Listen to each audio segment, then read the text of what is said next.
Would you love to know the secret to growing your revenue? This is Tad Fulford with Rise Up in Real Estate, and today I'm going to share with you three things, the only three things you need to focus on in order to grow your influence, your business, your revenue, your impact. This is it.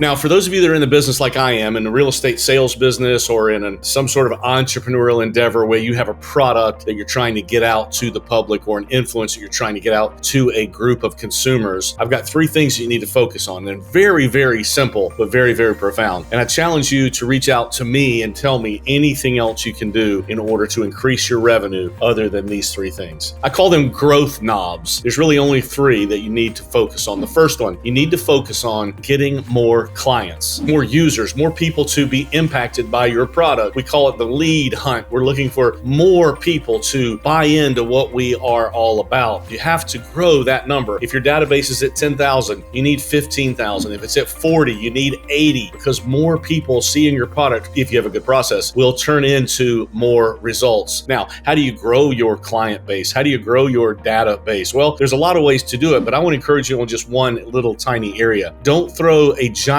net in a giant ocean and try to catch all the fish, because if you fish for everybody, you're going to catch none. Spend the money that you spend on marketing, on influence, on reach. Try to narrow down the avatar that you're trying to locate. Be very specific with the net that you throw. And rather than throwing a large cast net to see how many you can get, start using a bow and arrow and find the target and shoot exactly what you're looking for. So number one, try to find more clients in the way that you can, in a specific and precise way, to grow your revenue. The second thing that you can do in order to earn more money, have more influence, is get your current clients to spend more. And this is the one that I love the most of the three things I'm going to give to you today, is trying to find a way to get your current clients, people that already know, like, and trust you, that have already invested with you, that already believed in your story, believed in your product, believed in the process enough, and have had positive experiences with your thing. How can you get them to buy more? Well, there's a lot of different ways, but one way that you have to do that is as soon as they buy something from you or they're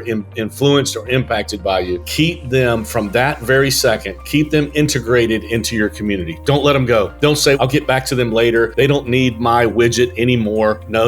Keep in touch with them from that day forward, because see, purchasing day is usually the best day, and you want to keep in their mind after that fact. You want to remind them who you are, what you do, why you are, maybe even give them an opportunity to buy something else right away, to upgrade or to add more if you have that ability, to purchase again, or to do something more significant with what their money that they've already spent. But what you need to do is, as you add more clients, number one, also figure out a way to enhance the purchasing power of the client that you already have. The one that's already spent the money, let's get some more. The third thing that you can do in order to grow your revenue, and it's a guaranteed way, and I think that we're terrible at it in general, is to get your current clients not only to buy more, but to refer you new clients.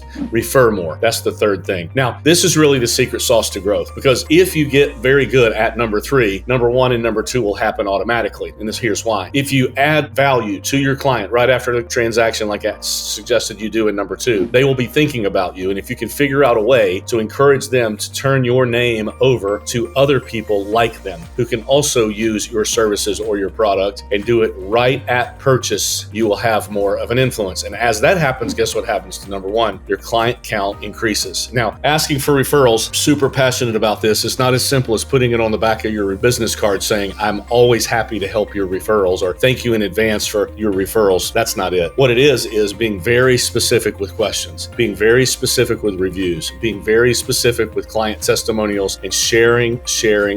Always be thinking referrals. Always be thinking in the moments where the transaction is going the best. Always be thinking about the fact that you can add a little bit more value to them, and you can capture their excitement by saying, hey, who else can we get involved in this mission, this experience, this transaction, this community? Who else needs to be a part of it? Now, there's so many other pieces to this. There's so much other depth that I could share, but in general, you need to focus very hard on just these three simple things. Get very specific on how are you going to add more clients? How are you going to get more from your current clients? And how finally are you getting your current clients and the new ones that you have also to add more referrals? If you can master those three things, your revenue, your influence, your business will prosper. This is Tad Fulford with Rise Up in Real Estate, and I hope today's video helps you rise up.